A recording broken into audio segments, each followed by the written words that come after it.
هل الاهلي يعيش افضل حاجه دلوقتي ولا لا؟ لا طبعا مش افضل حاجه. لسه بدايه موسم. الفريق ما خدش فتره اعداد، ما خدش فتره راحه اصلا كبيره.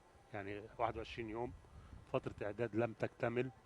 اغلب اللعيبه كانت موجوده في معسكر المنتخب اثناء فتره الاعداد. دخل على طول على مباراتي جورمايا في دور 32 في دوري ابطال افريقيا. رجع على السوبر الافريقي. من السوبر الافريقي اللعيبه برضو اتاخدت منه الدوليين للمنتخب، ماتشين المنتخب. ثم دخل على السوبر المصري.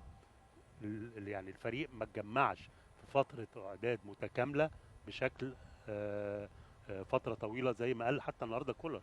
انا ما خدتش اللعيبه، كنت محتاجهم على الاقل من 3 ل4 اسابيع فتره اعداد كامله نظرا لطول المسابقه وطول الموسم الماضي. فلا، مش احسن حاله من ناحيه الاعداد. مش احسن حاله في عدد الصفقات، او مش عددها، جوده الصفقات اللي جت. كان الاهلي محتاج صفقتين تانيين على الاقل، مهاجم وجناح لتعويض رحيل بعض العناصر اللي مشيت.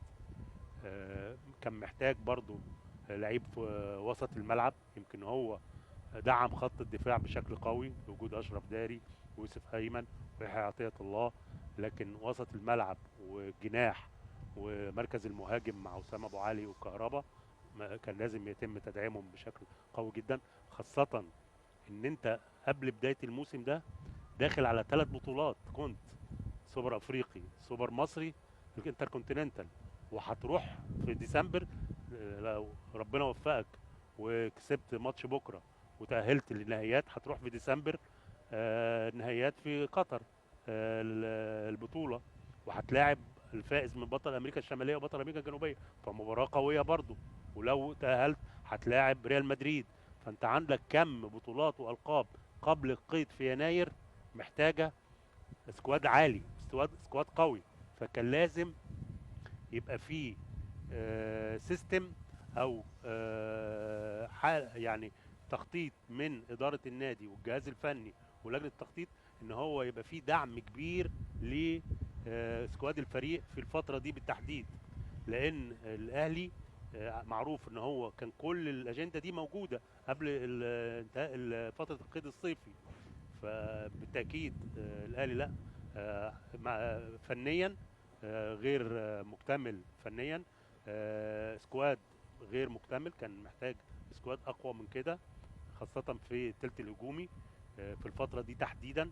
ولكن طبعا يعني كان في بعض القرارات من مجلس الإدارة ومن الجهاز الفني في عدم الاحتياج للسكواد دلوقتي. وكان ان احنا نصبر في شهر يناير.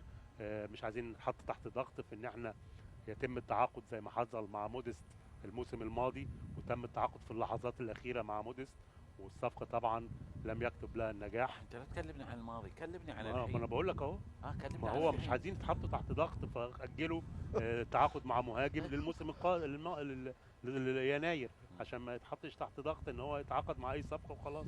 فده كان القرار بتاعهم، او دي وجهه النظر، ان احنا ما ندعمش بصفقات قويه او ما ندعمش الثلث الهجومي في الصيف. اوكي. وده اثر طبعا.